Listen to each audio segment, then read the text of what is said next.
All right, folks. So this is probably one of the most difficult parts of chapter 25. This is 25-2. So let's get going on it. What you see here is called glycolysis, and I certainly don't want you to memorize intermediates of glycolysis. I certainly don't, but there are a couple features of a glycolysis I want you to know. I want you to know glycolysis is converting a 6-carbon glucose molecule into two 3-carbon pyruvates. That's in essence glycolysis. I also want you to know that as a net gain, glycolysis generates two adenosine triphosphates. Okay, now that's a net gain because as you can see, we actually utilize two, and you can see that right here. Right here we burn one ATP, right here we burn another ATP. So we utilize two ATP, but then we end up making four. And you can see that we make two here and two here, and that's a total of four. So when you have a gross of four and you use two, that's a net of two, of course. In addition, glycolysis makes two high energy electron carriers called NADH. NAD is a B vitamin derived, it's derived from niacin. It's a B vitamin derived electron carrier.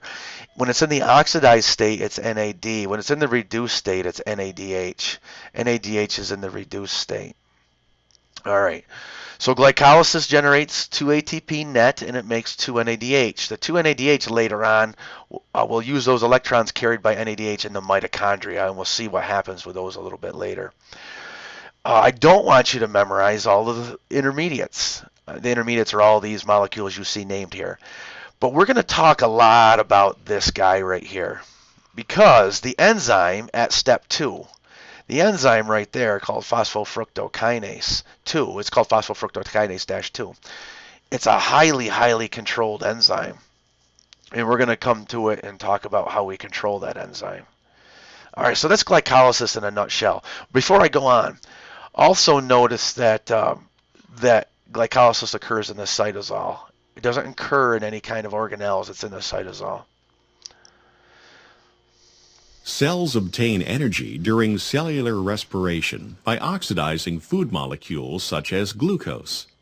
The energy derived from these oxidation reactions is used to form ATP. Oxidation can be defined as the removal of hydrogens from a molecule. Since a hydrogen consists of a proton and an electron, a proton and an electron are removed during oxidation.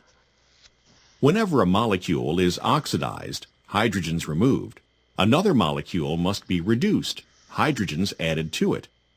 During an oxidation-reduction reaction in the cell, an enzyme is involved in transferring the hydrogen, proton plus electron, to a coenzyme called NAD+. This enzyme has a binding site for both the substrate and NAD+. Once the substrate and NAD+ are bound with the enzyme, the hydrogen is transferred from the substrate to the NAD+. In other words, the substrate is oxidized, loses the hydrogen, and the NAD+ is reduced to NADH. As with all enzyme-mediated reactions, once the reaction is complete, the products separate from the enzyme and the enzyme can be used again. NADH, a high-energy electron carrier, diffuses away and is available to donate the hydrogen to other molecules. All right, so even though we always talk about oxidation being losing electrons and reduction being gaining electrons, in the case of metabolism in a cell, or actually oxidation is losing hydrogens and reduction is gaining hydrogens. So, but the hydrogen has an electron, so it doesn't really change the fact that oxidation is losing electrons and reduction is gaining electrons. Cells derive energy from the oxidation of nutrients such as glucose. The oxidation of glucose to pyruvate occurs through a series of steps called glycolysis. The energy released during these oxidation reactions is used to form adenosine triphosphate, ATP, the energy currency of the cell. The initial steps in glycolysis are the additions of two phosphates to the glucose molecule at the expense of 2 molecules of ATP. The result is a 6-carbon sugar diphosphate molecule and 2 low-energy adenosine diphosphate molecules, or ADP. This 6-carbon sugar diphosphate molecule is then split into 2 3-carbon molecules. Each of the 3-carbon molecules is converted through a series of steps to pyruvate. During these reactions, electrons are transferred to the coenzyme NAD+ to form NADH, and ATP is formed. Under aerobic conditions, the pyruvate is further oxidized to yield more ATP, and under anaerobic conditions, the pyruvate is converted into lactic acid. All right, that last statement's important because humans are largely aerobic. We have some tissues that do anaerobic metabolism briefly, but it's not long-lived. Obviously, you know that our muscles can do anaerobic metabolism and make some lactic acid, but it's not long-lived. The vast majority of our cells are aerobic and do aerobic the entire time. So what he just said was, under aerobic conditions, pyruvate is further oxidized. It is converted to acetyl-CoA and enters the Krebs cycle, and we'll talk about what happens there. And then he did say, however, that if you were under an anaerobic condition, that the pyruvic acid or pyruvate is converted to lactic acid, and we will look at that briefly. All right, this was the control mechanism, and this is the important stuff right here, is control. Anyone can look up these pathways, but understanding the control is the important part of it. All right, so let's look at the first part of control. All these double lines here are control areas. And the major control area is this one right here that I just starred. That's a huge area of control. It's a committed step in glycolysis. After you do that step, you run the rest of the pathway. It's catalyzed by an enzyme called phosphofructokinase 2. Most books leave off the 2, but it does become important in biochemistry. So here's the word phosphofructokinase, and I want to tell you that phosphofructokinase exists in several forms. These are called isoenzymes of each other, or isozymes. Isoenzymes or isozymes. First of all, they have 2 different types of subunits. They have an M subunit and an L subunit, and they come together in a tetramer. So you could be, let's do the homogeneous forms first. You could be MMMM or M4. Or you could be LLLL or L4. These are homogeneous forms. The M4 form is found in muscle, and the L4 form is found in liver. But you could also be M3L. You could be ML3, or you could be M2L2, and these are found in other tissues throughout the body. But this is all phosphofructokinase, and all 5 of these enzymes catalyze that reaction right there. All right, so I'm going to keep talking about this enzyme, but just for this slide right here, look at right here. Phosphofructokinase is inhibited by ATP. That should make sense, because why do the committed step of glycolysis if you have plenty of ATP? Because the product of glycolysis is ATP, and it's setting up the other product, pyruvate, is setting you up to do further aerobic metabolism with the Krebs cycle, which also makes ATP. So the bottom line is, why do this if you have plenty of ATP? And the answer is you shouldn't. So ATP inhibits that first committed step of glycolysis. All right, add to that story. Here's phosphofructokinase right here. All right, we already know that ATP inhibits it. Let's add another molecule that inhibits it. Citrate inhibits it. Well, where the heck did this molecule come from? Well, ultimately, the pyruvate from glycolysis is converted to acetyl-CoA, and that enters the Krebs cycle, also known as the citric acid cycle.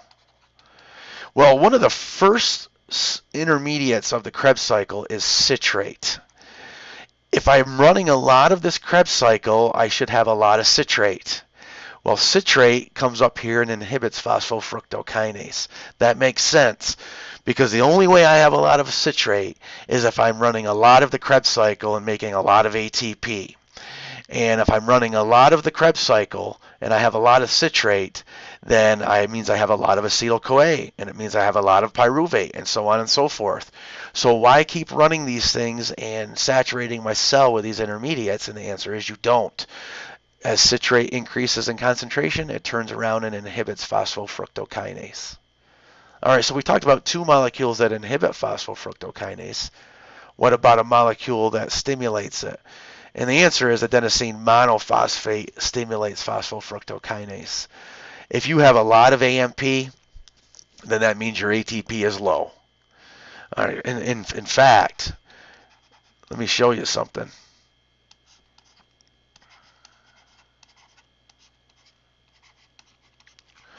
It would take an ATP to convert AMP to ADP. An ATP just donated a phosphate group to AMP to make it adenosine diphosphate. It would take another ATP. Now you're going to say, why would I ever do this? Because you're saying all I'm doing is trading one ADP for another.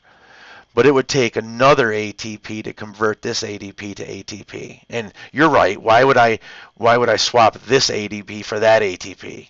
Because I have an ATP here and I have an ATP there. And that's kind of a wasted reaction right there. But you realize that if I have a lot of AMP, I'm short on ATP.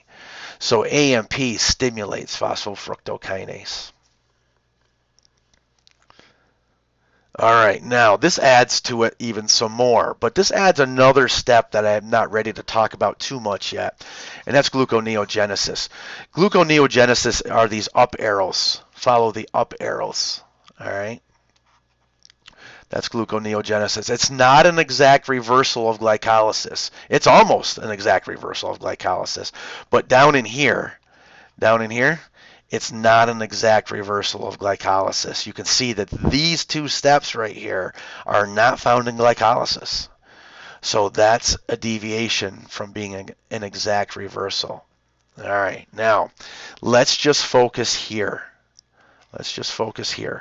I mean, these other control mechanisms are pretty cool as well, but let's just focus right here at this bracket and right here at this bracket. You already know citrate inhibits phosphofructokinase.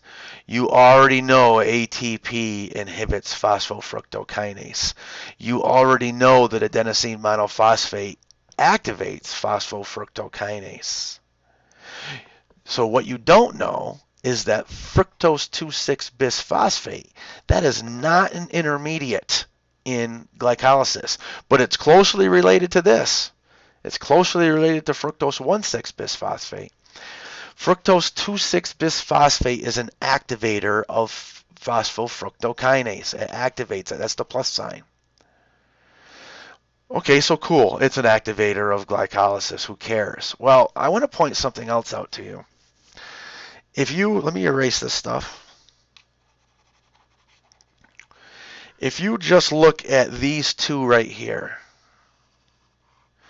these two activate phosphofructokinase, and these two drive glycolysis. These two are the same darn things. It's just not spelling them out all the way. F26BP is fructose 2,6-bisphosphate. So this one is that one. It's the same thing. And fructose 2,6-bisphosphate activates glycolysis, but it inhibits gluconeogenesis. You can see that it inhibits the up arrow, the gluconeogenesis. Likewise, AMP activates glycolysis, but it inhibits gluconeogenesis. It inhibits it. So, as you can see here, I have some coordinated control where two molecules that activate glycolysis also inhibit gluconeogenesis. Because if you were to run glycolysis and gluconeogenesis equally, that's called a futile cycle. Now, I will tell you this, that there are some futile cycles in biochemistry in the human body that run and have a function. But in this case of glycolysis and gluconeogenesis, we have some control mechanisms that limit or reduce a futile cycle. Okay. So phosphofructokinase, again right there, huge control area. All right, let's look at the citric acid cycle, and then when we look at gluconeogenesis afterwards, we will come back to that control mechanism we just looked at. So I will be talking about this picture again, just so you know. But let's move on. Let's see what happens to the pyruvate first. Well, the pyruvate is converted to acetyl-CoA, and you rip an electron off of it and you carry it as NADH. All right. You also lose one of the carbons. This is the first time you've seen a carbon lost from the 6-carbon sugar that entered glycolysis. Now remember, there's actually 2 pyruvates. So one pyruvate becomes one acetyl-CoA, and the next pyruvate becomes the next acetyl-CoA. So this reaction actually happens twice. So you actually lose 2 CO2s and you actually make 2 NADHs. Because this reaction happens twice because there's really 2 pyruvates at the end of glycolysis. So in essence, when the 2 acetyl-CoAs enter the Krebs cycle, also known as the citric acid cycle, in essence, you've lost 2 carbons from your 6-carbon CO2. All right, now, this Krebs cycle is going to turn twice. It's going to turn once for each acetyl-CoA that enters it. All right. When acetyl-CoA enters the Krebs cycle, it binds to oxaloacetate. You don't need to know that intermediate. It binds to a 4-carbon compound called oxaloacetate. And this becomes a 6-carbon citrate, and that goes through a series of conversions, and you recycle the oxaloacetate. You remake the oxaloacetate.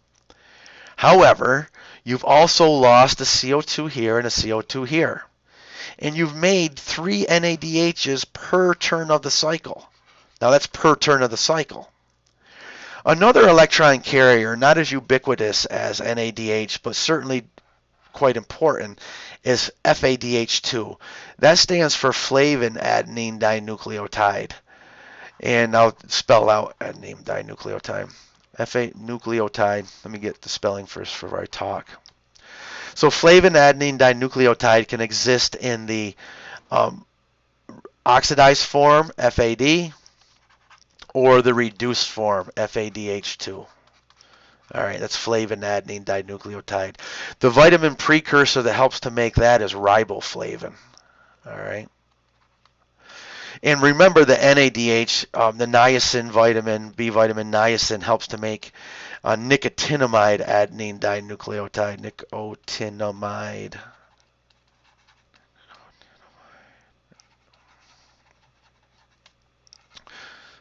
And we already talked about that one. So NADH is a ubiquitous, universal electron carrier, and FADH2 is a electron carrier as well. It's not quite as ubiquitous, not quite as universal. But per turn of the cycle, I make 3 NADHs and 1 FADH2.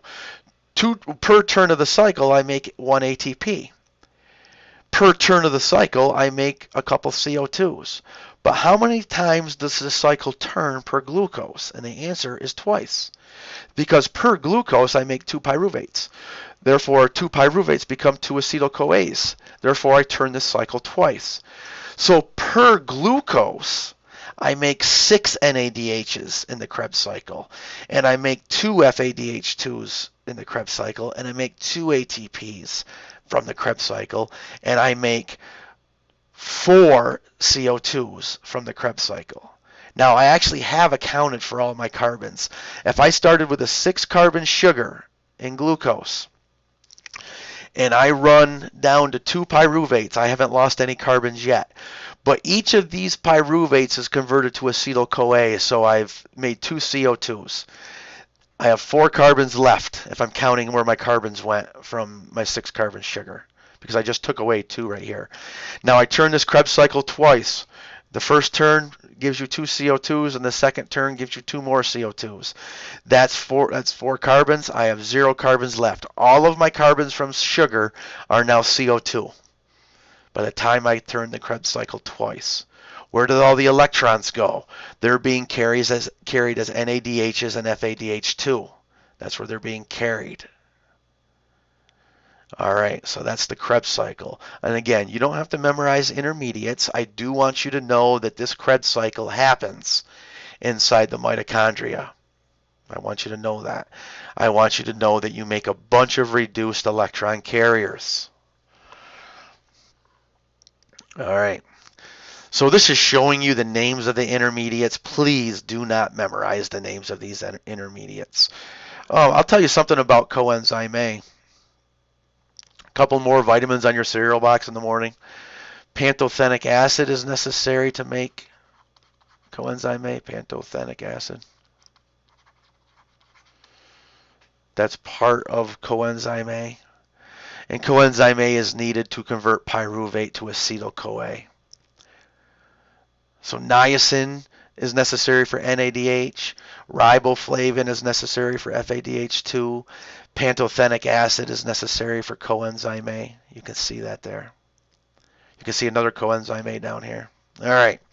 So that's the Krebs cycle in a nutshell right there. All right, what happens to all these electron carriers?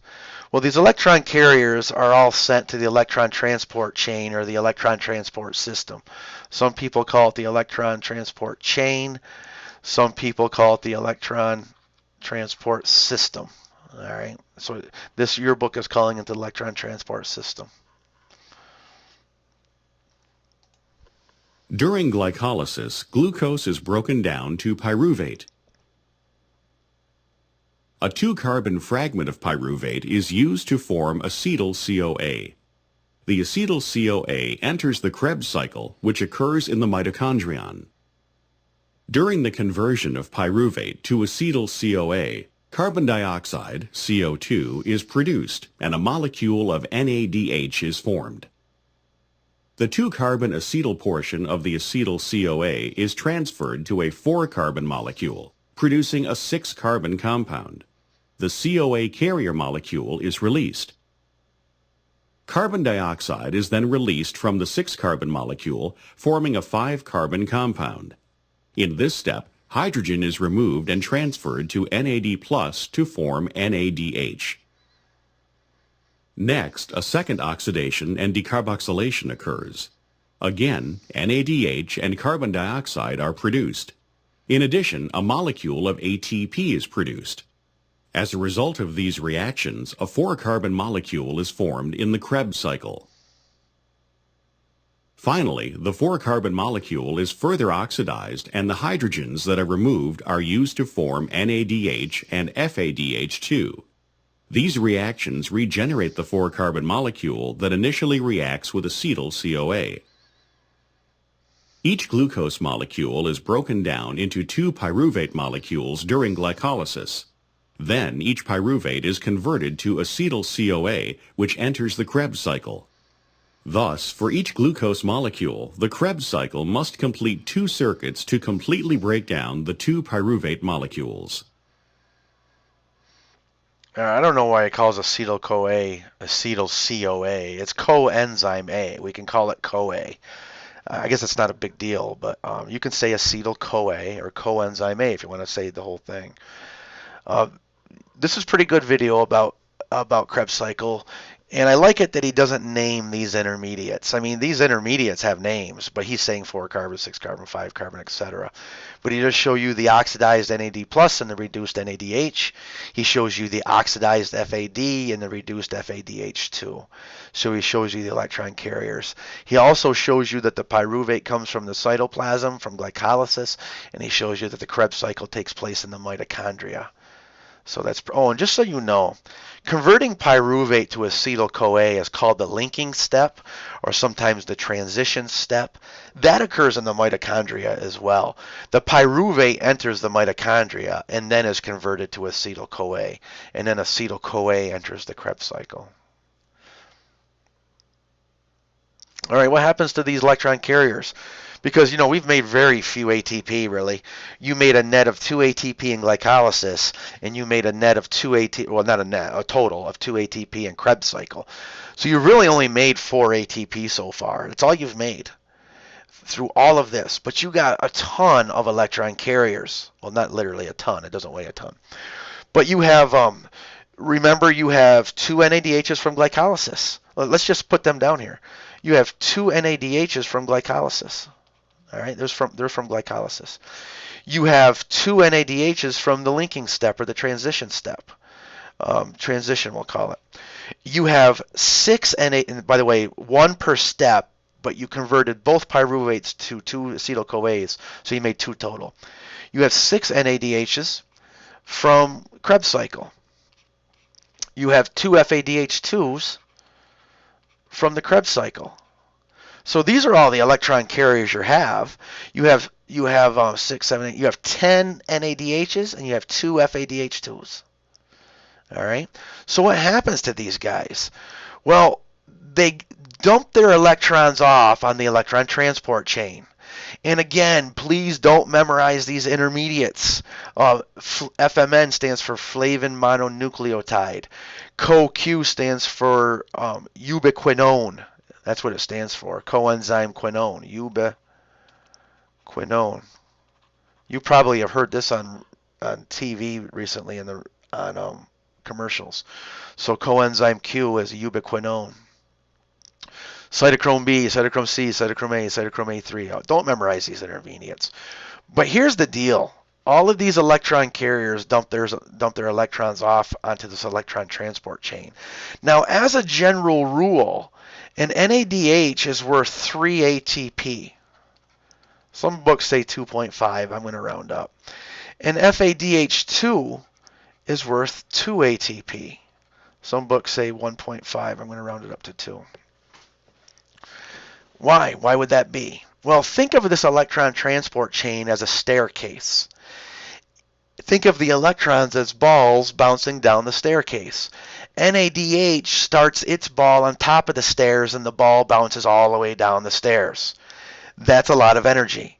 But FADH2 doesn't start bouncing its ball down the stairs from the top of the staircase. It goes down a step or two. So there's less energy from the electrons of FADH2, not because of some inherent property of FADH2 as an electron carrier. It's a perfectly well-suited electron carrier, but simply because it dumps its electrons off at CoQ instead of a flavin mononucleotide. That's the reason. Now, who accepts these electrons at the end of the electron transport chain? And the answer is oxygen accepts the electrons. And when they accept the electrons, they become water. So your book, and I hate how your book does this, your book tries to be stoichiometrically sensitive.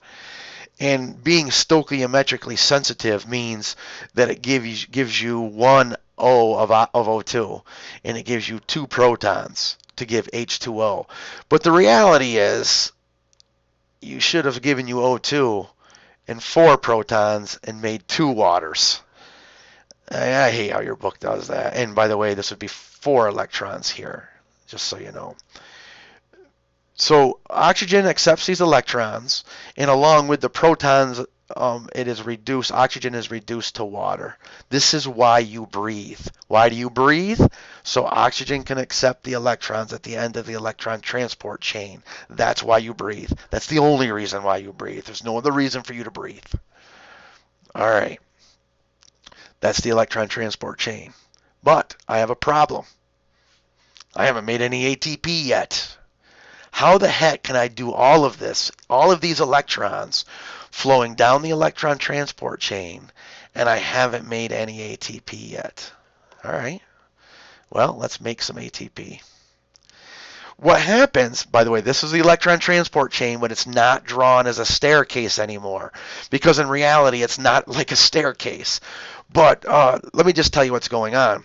There's a phenomenon or a trait or characteristic of molecules that states how much affinity they have for electrons, and it's called electronegativity. And if you have a great affinity for electrons, then you have a high electronegativity. If you have a low affinity, then you have whoops, sorry, I'm speaking and trying to write my previous sentiment, my previous thought. If you have a low affinity for electrons, then you have a low electronegativity. So, in other words, if you have a high electronegativity, you really like electrons. And if you have a low electronegativity, you really don't like electrons. Well, flavin mononucleotide has a higher electronegativity than NADH. And quinone has a higher electronegativity than flavin mononucleotide. And cytochrome B has a higher electronegativity than quinone. And cytochrome C has a higher electronegativity than cytochrome B. And A and A3, and so on and so forth. So the electrons are passed down the electron transport chain because they're being passed to increasingly electronegative molecules that are more stable when they have the electron and have a greater affinity for the electrons. So passing the electrons down through here, that red line that's drawn for you there, passing the electrons down through there is exergonic. Well, where does the energy go? Well, the energy is coupled to the pumping of protons across the inner mitochondrial membrane. All right? These protons are pumped across the inner mitochondrial membrane as the electrons flow down the chain. Now notice, FAD misses the first pump. So FAD, when it donates its electrons, doesn't result in as many protons being pumped across the membrane. It does not, because it misses the first pump. But NADH hits all the pumps, all three pumps. This pump, this pump, this pump. Okay? So I hit all three pumps and I pump protons across the inner mitochondrial membrane. What next? All of these protons flow through an enzyme called ATP synthase. Now let's talk about what's going on here. This is an acidic environment. How do I know? Because the definition of acidity is a lot of protons. This is a relatively basic environment. How do I know? Because I pumped all the protons out to the inner membrane space. So I'm actually have an acidic environment that's flowing through a channel into the basic environment. That's what I have here. Now think about chemistry class when you add an acid to a base. Now you're going to say to me immediately, you're going to say you get water and salt. You're right. You add an acid to a base, you get water and salt. But think what happens to the beaker when you add that acid to a base. It heats up. So in other words, when I add this acid to this base, I'm generating some heat. But my ATP synthase doesn't allow all that energy to be wasted as heat.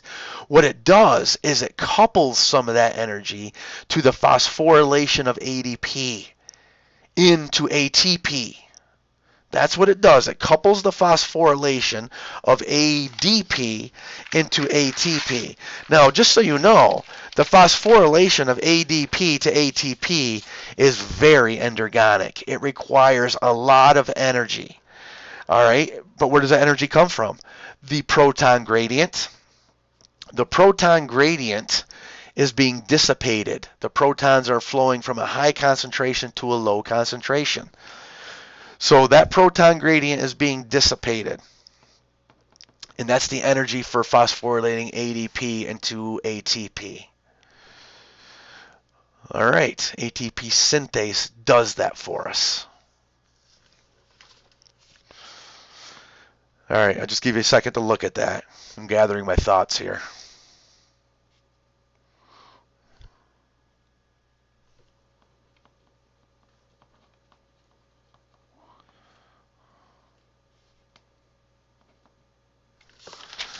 All right. At this point right now, I wish I could say, are there any questions? Because this is not easy stuff. By the way, let me tell you a couple things. Non-testable chit-chat right now. Peter Mitchell, back in 1975, elucidated this whole thing, and he called it the chemiosmosis. He called this chemiosmosis. Whoops. Doesn't make much sense because osmosis is the diffusion of water, and chemiosmosis is the diffusion of chemicals instead of water, which is really just diffusion, chemiosmosis. But that's what he called it, and the name stuck. So Peter Mitchell elucidated this chemiosmosis in 1975. Huge breakthrough about how the mitochondria works. Peter Mitchell. What else can I tell you? This proton gradient up here. Now back to testing stuff. Peter Mitchell's not testable. 1975 is not testable. But back to testable stuff. This proton gradient right here is called the proton motive force, PMF. It's the proton motive force. All right. So there it is. And by the way, you can see oxygen accepting the electrons to become water right there. All right. So that's the chemiosmosis, that's the proton motive force, that's the mitochondria. That's making ATP.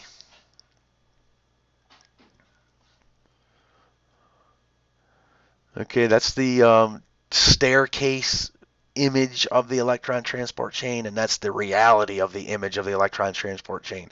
The reality is that they are proteins embedded in the inner mitochondrial membrane. They are proteins embedded in the inner mitochondrial membrane. And some of these proteins pump protons. Protons are H pluses, of course. Oh, and by the way, if I never explained to you why I call an H plus a proton, if you took 203 from me, I know I've explained it to you. Because H looks like this. One proton with one electron uh, orbiting around it, I guess. I mean, these electrons don't really orbit around the nucleus like that. It's just how we say it. So what's H plus? Well, H plus is losing the electron. So what is it really? A proton. It's really just a proton. So I always call these H pluses protons, just so you know. All right.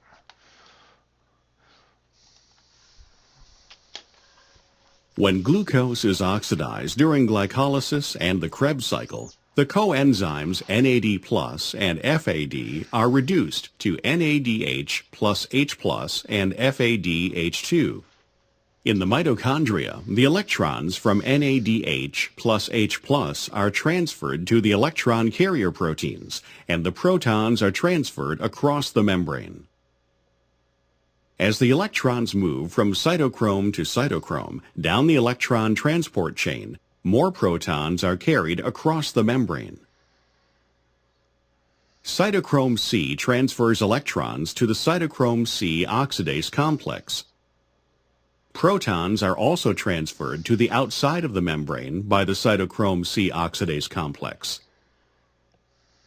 The cytochrome oxidase complex then transfers electrons from cytochrome C to oxygen, the terminal electron acceptor, and water is formed as the product. The transfer of protons generates a proton motive force across the membrane of the mitochondrion. Since membranes are impermeable to ions, the protons that re-enter the matrix pass through special proton channel proteins called ATP synthase. The energy derived from the movement of these protons is used to synthesize ATP from ADP and phosphate. Formation of ATP by this mechanism is referred to as oxidative phosphorylation. Okay, folks, that's a pretty good video of the electron transport chain for you. All right, this is an energy summary of everything we've been talking about. So let's just make sure that we're on the right track here. All right. I told you had 10 NADHs before. This is saying 8 because I was counting the 2 up here as well. That's what I was counting. All right. So what we said before is we had 10 NADHs, and actually that's after the electron transport chain. Let me go back to where we really are. So I said we had 10. Well, here's 6 NADHs. Here's 7, 8 NADHs. Here's 9, 10 NADHs. So we have 10 NADHs, all right? We have 2 FADH2s. We have made 4 ATP, a net of 4 ATP total. So we had 2 ATP made in glycolysis, and we had 2 ATP right here made in the Krebs cycle. So we've made 4 ATP. So where did the rest of the ATP come from? And the answer is it comes from the electron transport chain. Now, the rule I told you was this. The rule I said was that NADHs were 3 ATP. So you have 10 of them, you should be able to say 3 times 10 is 30. But we're not. We're saying that the cytoplasmic NADH is only worth 2 ATP apiece. So 2 NADHs times 2 gives you 4 ATP. But we're saying that the mitochondrial NADH, these 8 right here, 6, 7, 8, 6, 7, 8 right here and here, here and here. 8 times 3 is 24, that's 24 ATP. And then we're saying FADH2 is worth 2 ATP, and that's what we said before, so there 2 times 2 is 4, 4 ATP. And you add all of these up and you get 36 ATP. So glycolysis only makes 2 ATP. But if you do it aerobically, you make 36 ATP. Now, why are the NADHs from the cytoplasm only worth 2 ATP and not 3 apiece? Well, the answer is sometimes they're worth 3 apiece, and sometimes they're worth 2 apiece. And I don't think I want to go into why. It's called you can look it up if you want. It's called a shuttle mechanism. You have 2 shuttle mechanisms. This is something you can look up on your own. You guys can Google this or whatever. You have the malate aspartate shuttle. Malate aspartate shuttle. If you use the malate aspartate shuttle, the NADH in the cytoplasm is worth 3 ATP. But you also have the glycerol 3-phosphate shuttle. And this is the one where you lose some energy. And if you use the glycerol 3-phosphate shuttle, the NADH in the cytoplasm is only worth 2 ATP. So you guys can go ahead and look that up. It's not testable stuff. All right, so that's the story there. That's why some books will say you make 36 to 38 ATP, because you do make 36 to 38 ATP, depending on whether you use the malate aspartate shuttle or the glycerol 3-phosphate shuttle. That is indeed what you make. By the way, some books say you make 40 ATP. Well, you do, but we're subtracting the 2 you used to get glycolysis started. So now you're down to 38, and then if you use the glycerol 3-phosphate shuttle, you're down to 36. So, it all depends on how you count this stuff, really. All right. Now let's look at some catabolic and anabolic control mixed, and we've actually already talked about this. Converting glucose to 2-pyruvates is called glycolysis. Converting those same pyruvates into glucose is called gluconeogenesis. This is coordinately controlled, and the control step is right here. Phosphofructokinase 2. That's the control step. All right, let's talk about that a little bit. Oh, by the way, what this is showing you is that gluconeogenesis isn't an exact reversal of glycolysis. It almost is. In this picture, it looks like an exact reversal of glycolysis. That's what it looks like. But the reality is that converting pyruvate to phosphoenolpyruvate requires not only energy, but a second step. You convert pyruvate to oxaloacetate first, and then you convert oxaloacetate to phosphoenolpyruvate. And then you can go from phosphoenolpyruvate up to through here and up back to glucose. So it's not an exact reversal, in other words. All right, this is your collage. That means the whole big picture hooked together. We're talking about this step right here. I want to show you how darn cool this enzyme is. This phosphofructokinase enzyme is the one that drives the catabolic reaction going down. It's actually PFK2, phosphofructokinase 2. All right. The enzyme that drives this arrow going up is called fructose. It's called fructose 1,6 bisphosphatase. That's what it's called, fructose 1,6 bisphosphatase. That enzyme right there. All right. They are actually linked. They are linked in this big circle right here. They are one protein. Let me be clear here. Phosphofructokinase 2 and fructose 1,6 bisphosphatase are one protein, one tandem protein. All right. Who cares? Well, let me show you who cares. All right. Here's something that's going on here. First of all, the phosphofructokinase 2 converts fructose 6-phosphate into fructose 2,6 bisphosphate. Fructose 2,6 bisphosphate turns around and drives this enzyme, drives glycolysis, has a positive effect on glycolysis. All right? And we already talked about that. We said that fructose 2,6 bisphosphate enhances phosphofructokinase, but it inhibits fructose 1,6 bisphosphatase. And it shows you that right here. What does fructose 2,6 bisphosphate do? It activates phosphofructokinase, and it inhibits fructose 1,6 bisphosphatase. 6 bisphosphatase. Therefore, it enhances glycolysis. enhances glycolysis, and it inhibits gluconeogenesis. Coordinatedly controlled, and this is really one enzyme. That's what it really is one enzyme. All right. That's the coordinated control mechanism I wanted to show you.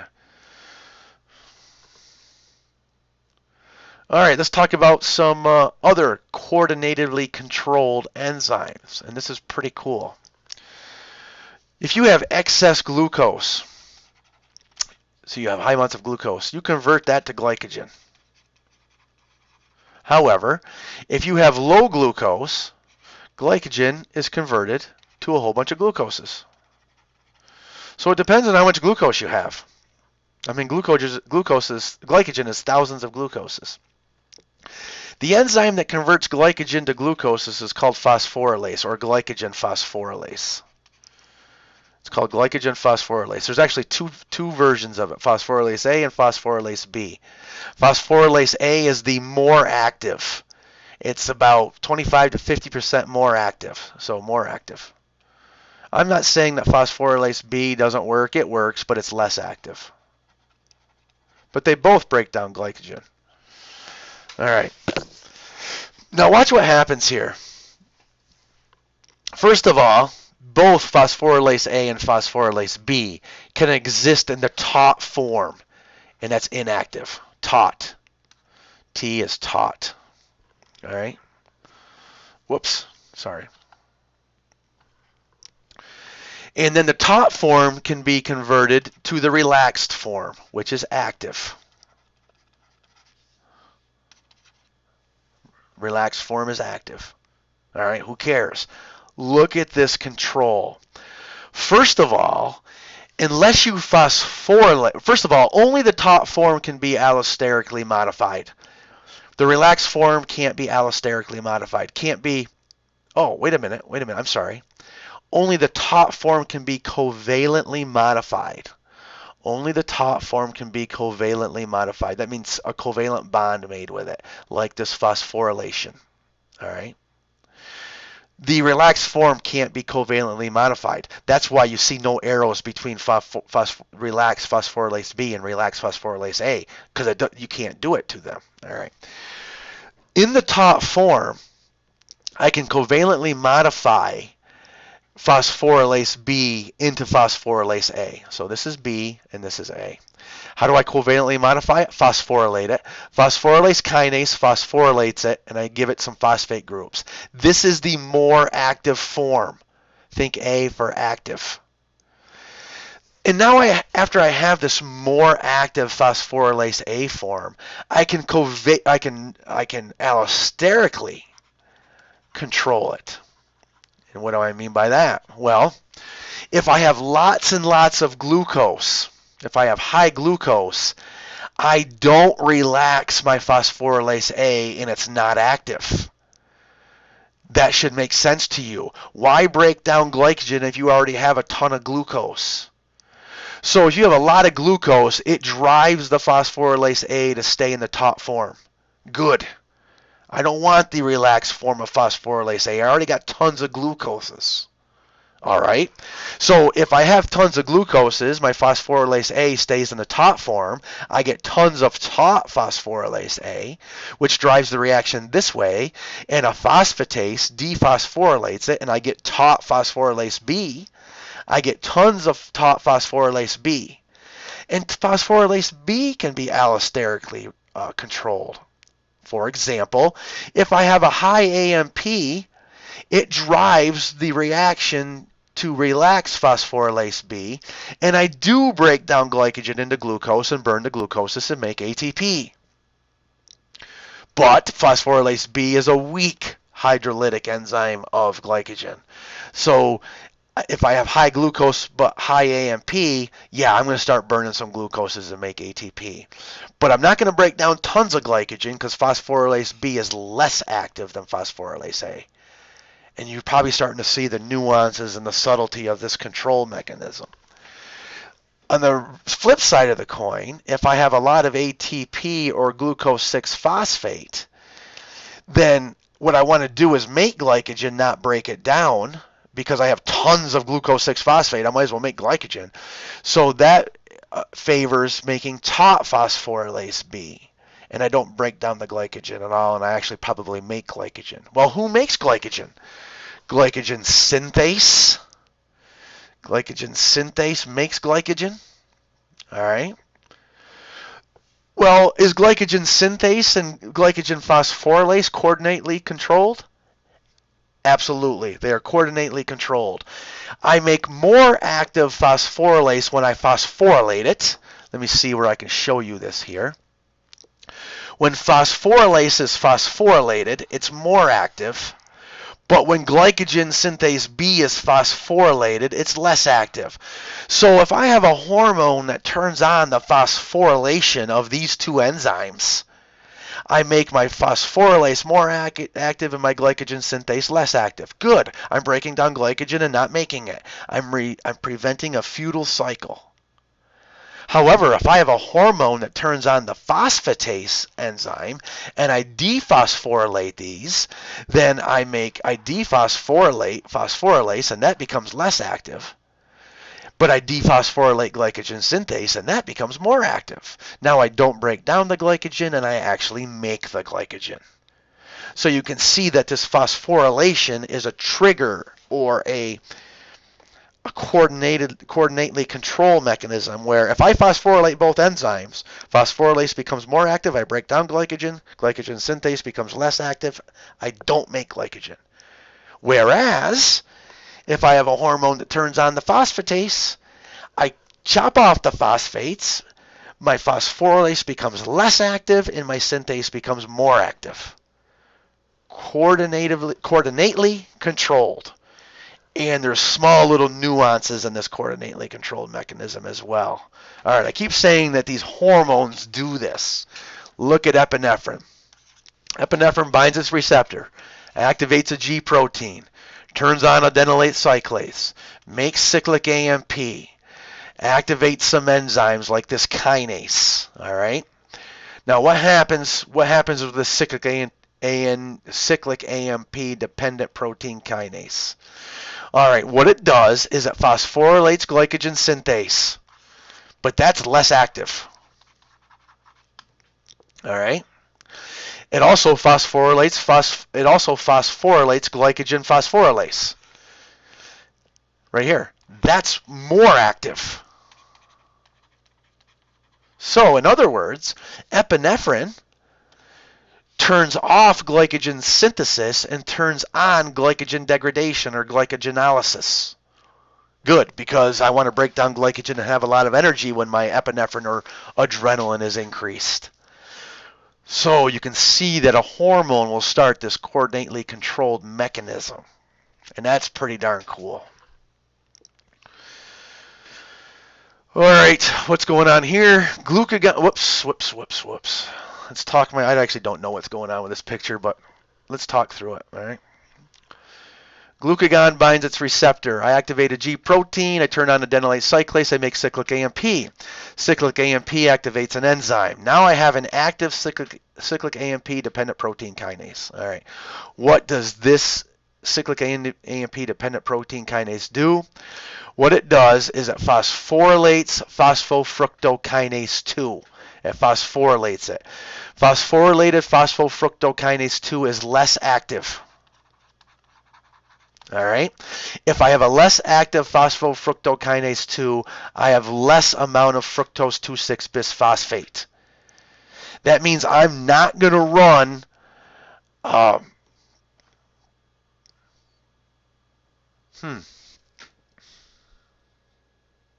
True. I am not going to run glycolysis as readily. I am not going to run glycolysis. And you can see that right here. I actually suppress glycolysis. Let me go back and show you. A low 2,6 BP, a low 2,6 fructose 2,6-bisphosphate. Let me go back and show you. A low fructose 2,6-bisphosphate. Whoa. Right here. A low fructose 2,6-bisphosphate. Fructose 2,6-bisphosphate turns on phosphofructokinase. Turns it on. But a low fructose 2,6-bisphosphate doesn't turn on phosphofructokinase, and therefore I shut down glycolysis. All right, so glucagon suppresses glycolysis because it phosphorylates PFK2, and you don't make fructose 2,6-bisphosphate, therefore you don't run glycolysis. Now remember, fructose 2,6-bisphosphate, when it's there, it turns on glycolysis and turns on gluconeogenesis. But when it's not there, you turn off glycolysis, but you turn on gluconeogenesis. So in other words, glucagon turns on gluconeogenesis. That's what it does. It turns on gluconeogenesis. All right, and that's important because when you have low blood glucose, you secrete glucagon. When you secrete glucagon, you turn on gluconeogenesis and make more glucose, which increases your blood glucose. When you have high blood glucose, you secrete insulin. So see, this is coordinately controlled mechanism. And now you can understand this whole picture right here. And the coordinately controlled mechanism of that picture. All right, some graphs. If you look at reaction velocity, say glycolytic velocity, as fructose 6-phosphate concentration goes up, glycolysis goes up. That makes sense. The more substrate I add, the faster glycolysis runs. Or you could say this. You could actually just look at one step. You could look at the phosphofructokinase step. The more fructose 6-phosphate I add, the more fructose 1,6-bisphosphate I make. That's just the law of mass action. That makes sense. All right. So the more fructose 6-phosphate I have, the faster the reaction. But when I have low ATP, it goes much faster than when I have high ATP. And why? Because remember, ATP negatively shuts down PFK, inhibits PFK. So high ATP reduces the velocity. So with a given fructose 6-phosphate concentration, if I have high ATP, my reaction is only 10. But if I have low ATP, my reaction is 50, whatever the units are. So you can see that. Let's look at fructose 2,6-bisphosphate. With a given fructose 6-phosphate concentration, say 1, if I have a lot of fructose 2,6-bisphosphate, I should run glycolysis a lot. There's my reaction velocity at 100. What if I have a lower fructose 2,6-bisphosphate concentration? Now I'm down to 85. What if it's even lower? None. No fructose 2,6-bisphosphate. Now I'm down to 22, whatever that is. So I'm calling this 85. I'm calling this 100. So you can see how with a given amount of fructose 6-bisphosphate, fructose 2,6-bisphosphate controls the reaction rate. And that's what we already said. This is the same. Oh, this is the same graph, but it's saying. Well, here's what it's saying. It's saying, okay, what if we compare reaction rate to ATP concentration? Because remember, the higher the ATP, the lower the reaction rate. But you got to think of one other thing, though. This is really cool. Fructose 6-phosphate goes to fructose 1,6-bisphosphate. ATP is the donator of the phosphate, and this is catalyzed by phosphofructokinase. All right, good. Ready? You would expect that if I raise fructose 6-phosphate or raise ATP that the reaction occurs faster. That's true. As I go from 0 ATP to about 0.7 ATP, my reaction rates go up. Up, up, up. Why do my reaction rates fall off as my ATP keeps going up? Because remember, real high ATP inhibits or negatively affects phosphofructokinase. Why should I do this committed step if I have a ton of ATP? That's why these graphs fall off drastically as ATP keeps going up. All right, that's why. All right. But there's another nuance in here. Why the blue, green, and orange graph? Okay. Not only am I looking at ATP, but I'm also looking at fructose 2,6-bisphosphate concentration.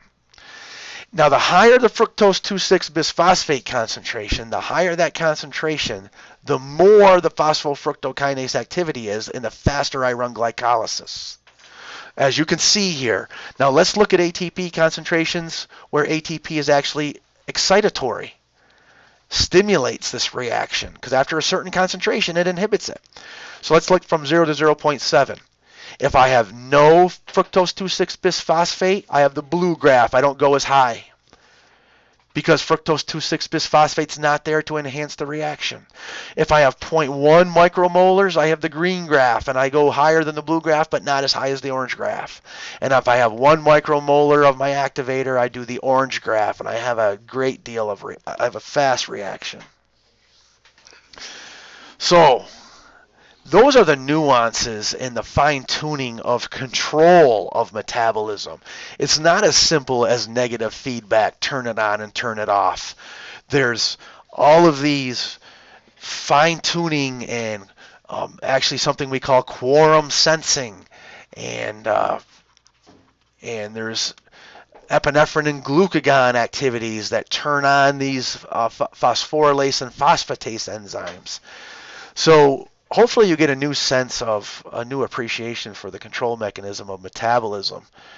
And it's not as simple as you eat your apple, you burn the glucose, you make your ATP, you lift a weight. It's not that simple. Of course, we have all of this, the devil's in the details, as they say. All right, that's it for 25.2. That's the hardest part of this chapter. If you're not sleeping right now, you've got the chapter whipped because everything else gets easy.